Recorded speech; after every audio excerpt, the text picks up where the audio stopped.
So my name is Robert Muchamore. I'm a children's author, and I'm best known for the Cherub series, which is a book about child spies. But they're not James Bondy type spies with guns and gadgets and things like that. They're realistic spies. They live in the real world and they go up against terrorists and stuff like that. And how do you define achievement?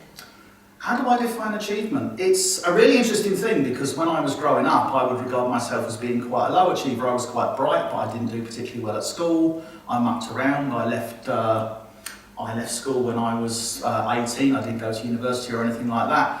So I guess achievement is what comes through life and experience. And I always say one of the most important things for me was that I did fail my exams when I was 18, and I think that gave me a wake-up call and made me think about my life and think about what I wanted to do with my life.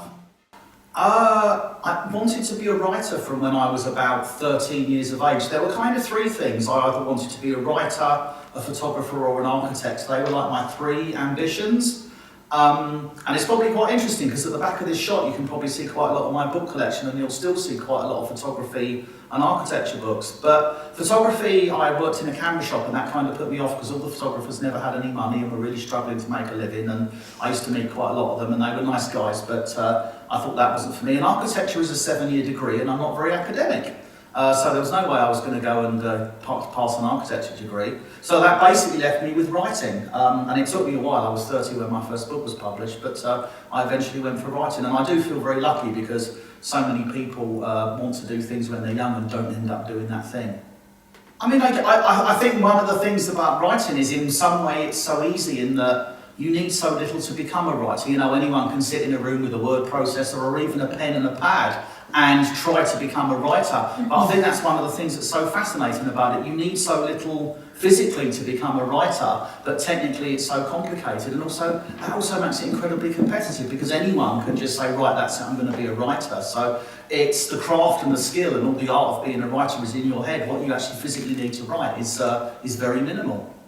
One of the things about being a writer is on a day-to-day basis you actually feel very ordinary. So I mean, this is my house where we're filming me now, and I would get up in the morning. I live on my own, so I might get out of bed and wander to my computer and do some writing. And on an ordinary day you don't feel very starry. It's not like being an actor where you're on a set surrounded by lots of other people. And then you get these instances like I'll do something like the Edinburgh Book Festival or the Hay Festival or the Paris Salon Jeunesse. And you'll go there and suddenly you're not Robert Muchamore, the ordinary person, you're Robert Muchamore, the author, and you're at a stand and you've got lots of people queuing up to hear you speak or to have you sign their books. And especially with small kids, they get really excited, and it's like, I did one in France and this little girl walks up to me and she was almost breathless and she was like, "Are you Robert Muchamore?" You know, and she's so excited. And that's when you feel like an author.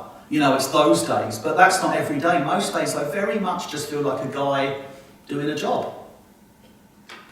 What is it about writing that, I mean, you said you didn't want to do a 7-year degree, but I'm sure you work as hard as any architect, as anyone, you know, at the top of their field.